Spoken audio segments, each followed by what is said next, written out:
Hello friends, welcome to MRK Study. In this video talking about ONGC. बहुत ही important video रहेगा। Set number 10 है ये, ठीक है। सेट नंबर 9 देखो मैंने करवा रखे हैं, आपको प्लेलिस्ट मिल जाएगी सेट नंबर 9 तक। और सेट नंबर 10 है, देखो बार का मैंने अच्छी तरीके से वीडियो बताया था, सभी कुछ उसमें से आया हुआ है, ठीक है, सबको पता होगा। तो यहाँ पे इंपॉर्टेंट क्वेश्चन देखेंगे मैकेनिकल इंजीनियरिंग के, ठीक है। तो तैयार हो जाए सभी लोग। और HPCL के लिए भी रहेगा ये वीडियो और ONGC के लिए भी रहेगा। और भी अगर थोड़े से और अच्छी क्वालिटी के क्वेश्चन चाहिए तो आप प्रीवियस ईयर के क्वेश्चन देखिए, मतलब मेरे ही वीडियो के। जैसे HPCL का देखना है तो HPCL by MRK study search करो, IOCL का देखना है तो IOCL by MRK study search करो, ठीक है, आपको वीडियो मिल जाएगा। चलिए तो देखते हैं भाई, पहला क्वेश्चन देखिए। वीडियो को सभी लोग लाइक जरूर करना, सभी लोग जुड़ जाइए भाई, सभी लोग, ठीक है। बहुत मेहनत से मैं PDF बनाता हूँ और क्वेश्चन को टाइप करना है मुझे और फिर उसके बाद आपको प्रोवाइड करता हूँ, ठीक है, जो भी डेटा है। तो सभी लोग सब्सक्राइब जरूर कर लेना चैनल को, ठीक है, जो भी डिप्लोमा वाले हैं फिर BTech वाले हैं, जो भी है। तो यहाँ पे देखिए पहला क्वेश्चन हम देखते हैं। पहला क्वेश्चन क्या कह रहा है यहाँ पे, हाँ एक मिनट रुकना, चलो पहला क्वेश्चन देखिए। Which of the following option can always be approximate to be an ideal gas. तो आइडियल गैस के लिए कौन सा ऑप्शन सही हो जाएगा? जैसे high superheated vapour, dry saturated vapour and super critical fluid and saturated vapour. तो क्या आंसर होगा? हाई सुपर हीटेड वेपर हो जाएगा। हाई सुपर हीटेड वेपर जो होगा उसको हम आइडियल गैस की उसमें कंसीडर करेंगे, ठीक है। और आइडियल गैस का एक इक्वेशन होता है, वो क्या होता है? देखिए यहाँ पे दो इक्वेशन मैं आपको बताऊंगा। सबसे पहले यहाँ पे आइडियल गैस, ठीक है, यहाँ पे लिख दे रहा हूँ, ठीक है, आइडियल गैस। तो आइडियल गैस का जो इक्वेशन है वो होगा PV = NR/T, ठीक है। R यहाँ पे यूनिवर्सल गैस कांस्टेंट है, जिसका वैल्यू क्या होता है? 8.314 किलोजूल पर किलोग्राम मोल केल्विन होता है, और एक होता है 8314 जूल पर किलोग्राम मोल केल्विन होता है, ठीक है, ये चीज़ होगी। तो प्रेशर, वॉल्यूम, ये सारी चीज़ें आपको पता होगा, टेम्परेचर हो गया। अब यहाँ पे एक चीज़ और आती है, एक तो आइडियल गैस हो गया, एक आता है आपका रियल गैस इक्वेशन, ठीक है, यहाँ पे लिख दे रहा हूँ, ठीक है, रियल गैस इक्वेशन। तो रियल गैस इक्वेशन भाई क्या हो जाएगी? रियल गैस इक्वेशन हो जाएगी PV = MRT, ठीक है।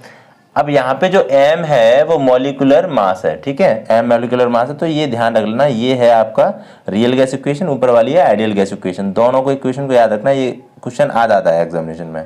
अब यहाँ पे देख लेते हैं, देखिए आपको दो पॉइंट दिख रहे होंगे, बहुत इंपॉर्टेंट चीज़ है आपको मैं जो करा रहा हूँ। एक तो ये पॉइंट आपको दिख रहा है, एक ये पॉइंट दिख रहा है। ये कौन सा है? Critical point. ये है आपका ट्रिपल पॉइंट, आपको दिख रहा होगा। तो यहाँ पे चीज़ें देखो, ट्रिपल पॉइंट का मतलब हो गया, ट्रिपल पॉइंट जो होता है वहाँ पे तीनों फेज होते हैं ना, सॉलिड, लिक्विड, गैस, ठीक है। देखिए यहाँ पे सॉलिड है, लिक्विड है और वेपर रीजन है, तीनों होंगे वो कोएग्जिट होंगे, ठीक है, साम्य अवस्था में होंगे तीनों फेज, ठीक है, ये चीज़ ध्यान रख लेना। और यहाँ पे हम हटा दे रहे हैं इसको, ठीक है, ये चीज़ हटा दे रहे हैं, ठीक है। अब देखिए, और यहाँ पे देखो ट्रिपल पॉइंट जो मैं आपको सीधे सीधे बता रहा हूँ, ट्रिपल पॉइंट जो टेम्परेचर होता है, ठीक है, वो 0.01 डिग्री सेल्सियस होता है या फिर 273.16 केल्विन होता है। ये लिख लेना जो मैं बोल रहा हूँ आपको, ठीक है। ट्रिपल पॉइंट जो प्रेशर होता है वो होता है 0.00611 बार, ठीक है, ये ध्यान रख लेना, ट्रिपल पॉइंट। और ट्रिपल पॉइंट जो होता है PV डायग्राम पर जो होता है ट्रिपल पॉइंट, वो क्या होता है? एक लाइन होता है, ठीक है, क्या होता है? एक लाइन PV डायग्राम पे। और यहाँ पे जो ट्रिपल पॉइंट PT डायग्राम में, प्रेशर एंड टेम्परेचर डायग्राम पे बनाएंगे तो वो एक पॉइंट होगा ट्रिपल पॉइंट, ठीक है। चलो ये चीज खत्म हो गई। और क्रिटिकल पॉइंट जो होता है वहां पे क्या होते हैं भाई? दो फेज इक्विलिब्रियम में होते हैं। कौन से होते हैं? देखिए अब आपको क्या बताना है इसमें, क्वेश्चन में आपको एक क्वेश्चन पूछ रहा हूं मैं यहाँ पे, ठीक है, ध्यान से देखना। आप देखते हो वीडियो मैंने पहले करा रखा है, ठीक है, 150 MRK स्टडी देखना, उसमें करा रखा है। यहाँ पे मैं आपसे एक क्वेश्चन पूछ रहा हूँ, क्रिटिकल, ट्रिपल पॉइंट तो मैंने बता दिया। अब क्रिटिकल पॉइंट में कौन कौन से फेज इक्विलिब्रियम में होते हैं? सॉलिड, लिक्विड, गैस में से दो होते हैं, तो वो आपको बताना है कमेंट बॉक्स में, ठीक है। चलिए यहाँ पे देखिए, all vapour and temperature higher than the critical temperature TC is considered as a gases, high superheated vapor, ठीक है। When a vapor condense from a temperature below than the critical temperature, मतलब कह रहा है कि अगर वेपर है condense कर रही है from a temperature below the critical temperature, it change it is state from a vapour to liquid, तो यहाँ पे चेंज करेगी स्टेट कौन से कहाँ तक, वेपर टू लिक्विड, ठीक है, vapour to liquid. When gas high super heated vapour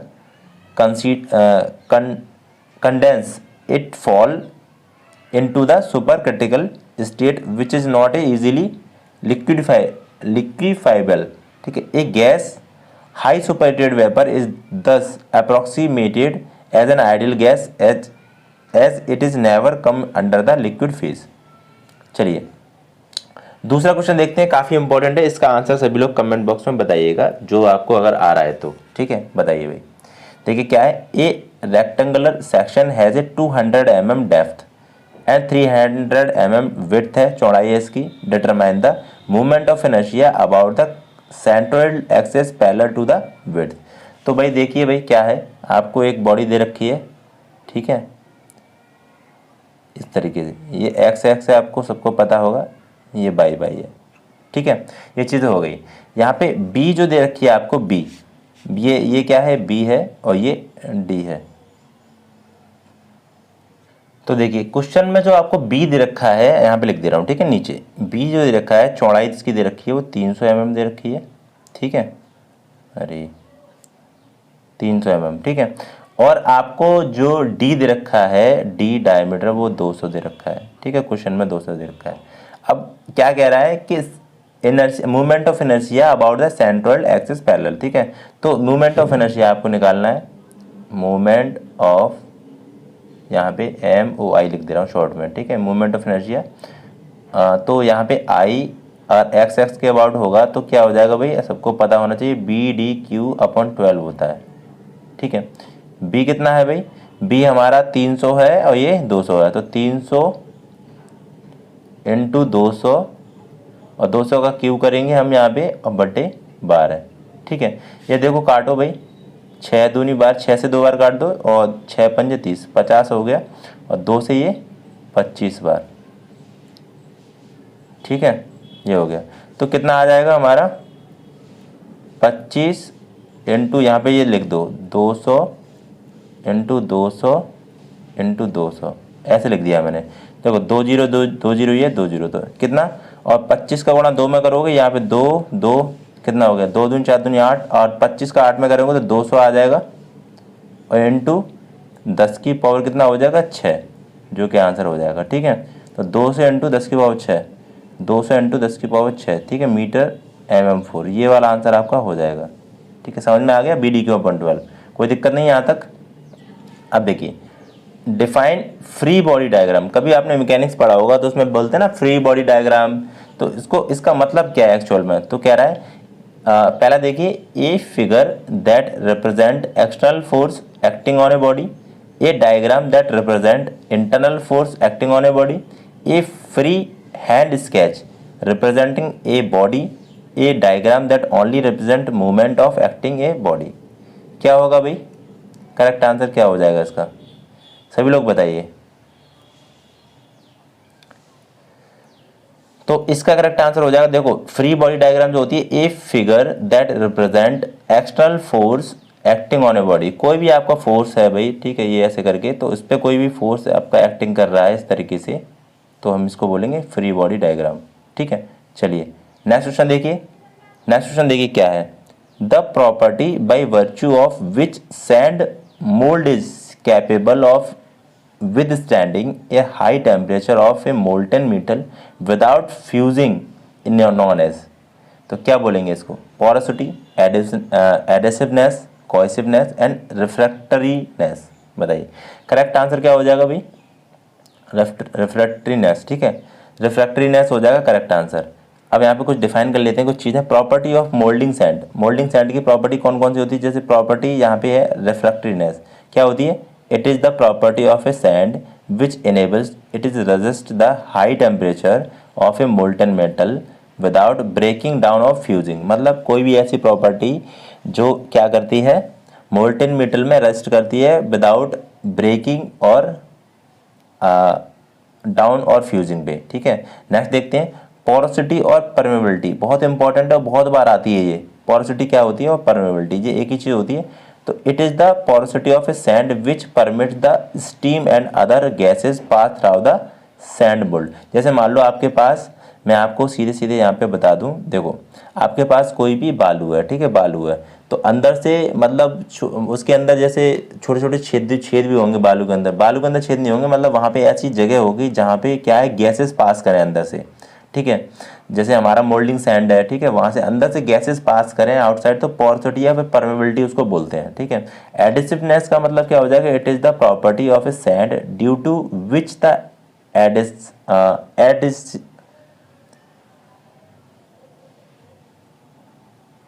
देखिए यहाँ पे जो लिखा हुआ है एथेरिस बोला है, ठीक है, एथेरिस ऑफ क्लिंग्स, इसका मतलब क्या होता है, चिपकना, ठीक है, to the sides of the moulding box, मतलब कह रहा है इट इज द प्रॉपर्टी, एक ऐसी प्रॉपर्टी है जिसमें क्या होता है, जैसे सैंड है, बालू, ठीक है, सैंड मतलब होती है बालू, ठीक है, बालू, तो सैंड होती है वो क्या करती है, मोल्डिंग बॉक्स से चिपक जाती है, ठीक है, क्लिंग्स मतलब चिपकना। और कोहेसिवनेस क्या होता है, it is the property of a sand due to the which the sand grains stick together during ramming, मतलब रीमिंग हम जब पीटते हैं ना किसी से, क्या होता है पीटने वाला, उससे जब हम बालू को पीटते हैं तो क्या होता है कि बालू है ना आपस में चिपक जाती है, ठीक है, तो ये उसकी कोहेसिवनेस होती है। प्लास्टिसिटी क्या होती है, it is that property of a sand due to which it flow to the all properties of the molding box or flask and acquires predetermined shape under reaming pressure and retains the shape of when the pressure is removed, ठीक है। तो plasticity क्या होगी भाई, property, plasticity का मतलब जैसे simply आप बता सकते हो कि ऐसी प्रॉपर्टी है जिसमें क्या है कि आप टेम्परेचर दोगे तो आप उसको किसी भी शेप में चेंज कर सकते हो, ठीक है, और उसको जैसे आप टेम्परेचर को रिमूव कर दोगे तो वो एक अपनी शेप में आ जाएगी, ठीक है, और जैसे उसका टेम्परेचर बढ़ा दोगे तो उसकी शेप चेंज कर सकते हो आप, ठीक है, तो इसको प्लास्टिसिटी बोलेंगे। यहाँ पे अब नेक्स्ट क्वेश्चन देखिए, नेक्स्ट क्वेश्चन क्या है, क्वेश्चन नंबर डालना भूल गया हूँ मैं, it is the context of fluid mechanics which is of the following statement is incorrect, तो इसमें से इनकरेक्ट कौन सा है, fluid contains in motion under the application of shear stress,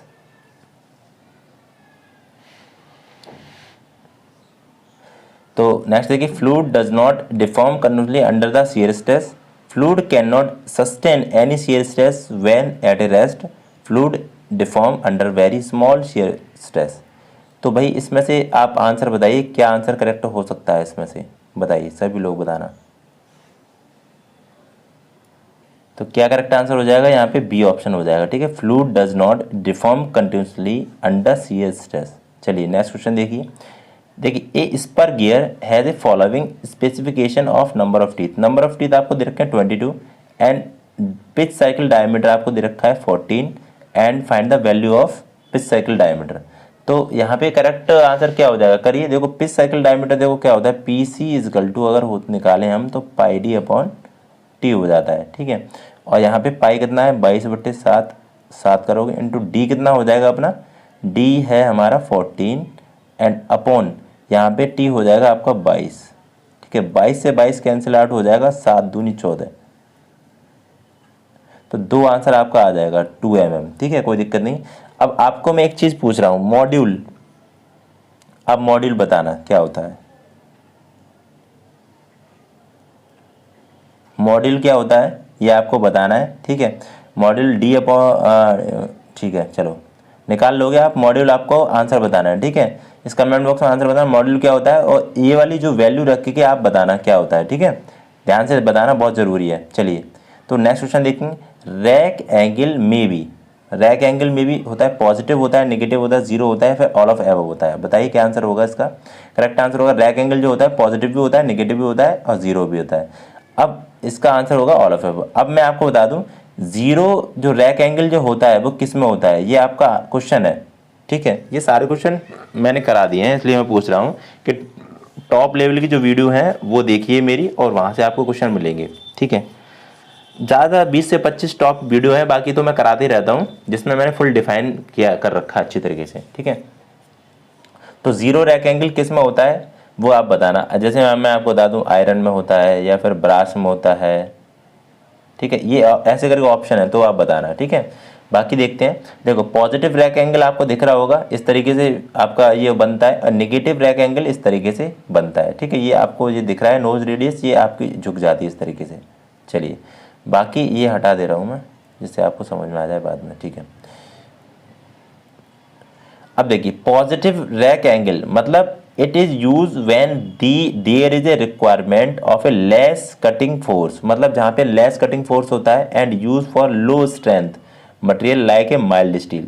तो माइल्ड स्टील पे जहाँ हमें यूज होगा, जैसे हमें कम फोर्स लगाना पड़े जहाँ पे, ठीक है, कम फोर्स लगाना पड़े, एंड यहाँ पे कटिंग फोर्स, और जहाँ पे लो स्ट्रेंथ हो तो वहाँ पे पॉजिटिव रैक एंगल का यूज़ करेंगे। ठीक है, नेगेटिव रैक एंगल का कहाँ यूज़ करेंगे? It is use for hard material which is required high cutting force and machined at a very high speed, मतलब हाई स्पीड भी हो और हाई कटिंग फोर्स भी लग रहा हो तो नेगेटिव रैक एंगल का यूज़ करेंगे, जो कि नेगेटिव रैक एंगल आपका ये वाला दिख रहा है। ठीक है, तो ये चीज़ समझ लेना आप।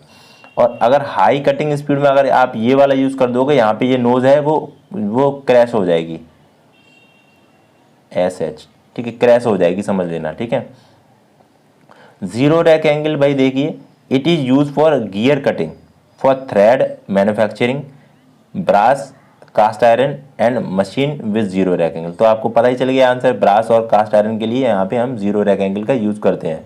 तो ये बहुत बार क्वेश्चन पूछा गया है, याद रखना है इसको। ठीक है, सभी लोग देखिए सब्सक्राइब जरूर करना, सभी लोग, बहुत मेहनत से बनती है। PDF भी मैं आपको प्रोवाइड करूँगा, यहाँ पे टेलीग्राम पे आपको PDF मिलेगी। ठीक है, जिसका लिंक है वो डिस्क्रिप्शन बॉक्स में मैं दे दिया है, और अगर लिंक से ना अगर कनेक्ट हो पा रहे हो तो आप MR की स्टडी सर्च करोगे तो आपको मिल जाएगा। ठीक है, नॉन टेक की भी PDF है, करंट अफेयर्स की PDF भी अपलोड हो जाती है, वहाँ पे सारी PDF अपलोड हो रही है, बस आप देखिएगा उसको। ठीक है, सही से पढ़िएगा, बस मैं ये चाह रहा हूँ।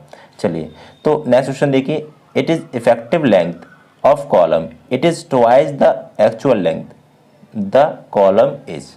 क्या आंसर रहेगा भाई?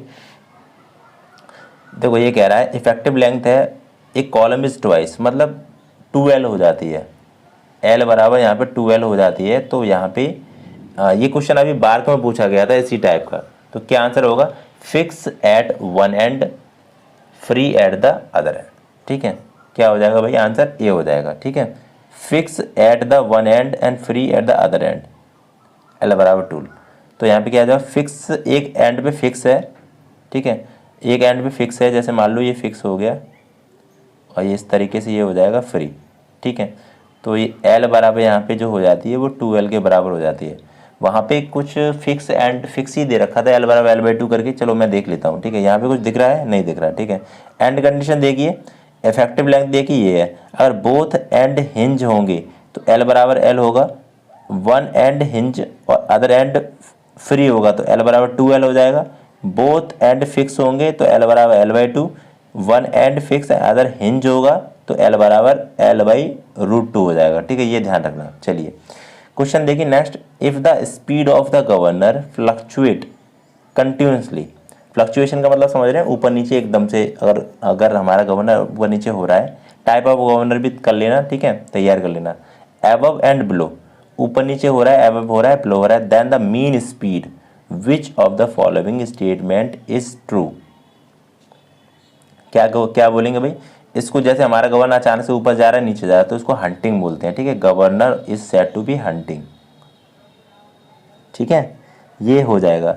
और यहाँ पे एक क्वेश्चन भी आता है, जैसे दो गवर्नर ए और बी हैं, जिसमें एक की जो वो है लीव, ठीक है, वो एकदम से ऊपर उठती है और एक की थोड़ी देर में उठती है, तो सबसे ज़्यादा फ्लक्चुएशन किस में होगा? हंटिंग किस में होगी? तो ए वाले में होगी। इस तरीके से भी क्वेश्चन आता है। ठीक है, तो यहाँ पे मैं आपको बता दूँ, एक क्वेश्चन आता है सेंसिटिवनेस का, बहुत ज़्यादा एक फॉर्मूला है यहाँ पे,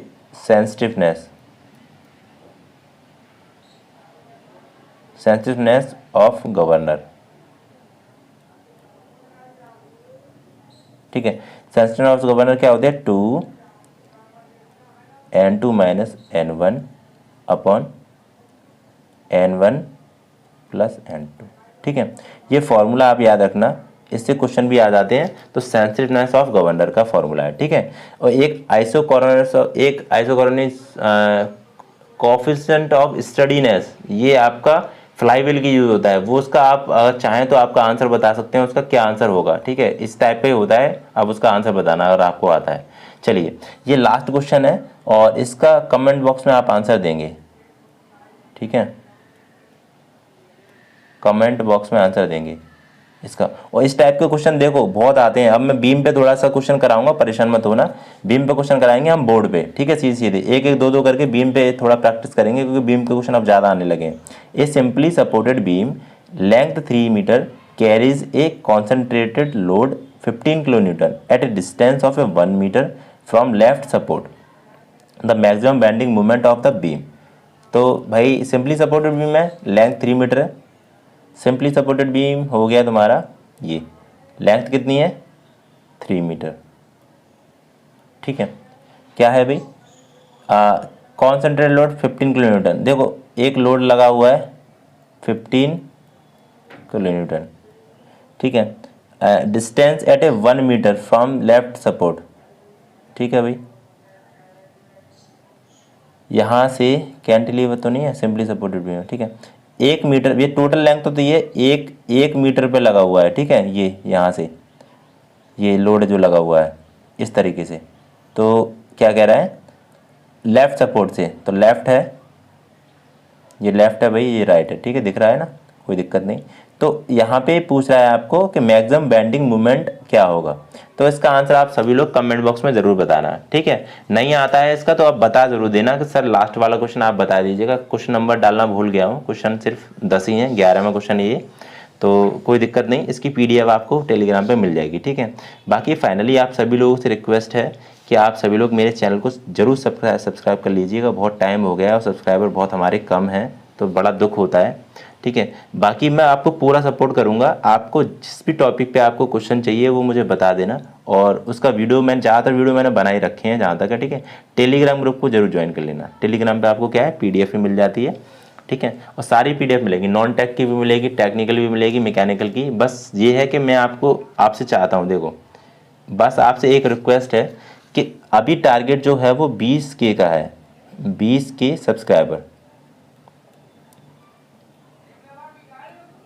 ठीक है, 20K सब्सक्राइबर आप करवा दीजिए, उसके बाद हम इलेक्ट्रिकल और सिविल की क्लास की भी थोड़ा सा अरेंजमेंट करेंगे, ठीक है। अभी क्या है कि अभी दिक्कत चल रही है, अभी किसी भी अगर टीचर को मैं हायर भी करूँगा तो वो पैसे लेगा, ठीक है, कम से कम 6 से 7-8 हज़ार रुपये ले लेगा वो, एक या दो क्लास के, कम से कम एक या दो क्लास के ले लेगा वो, ठीक है।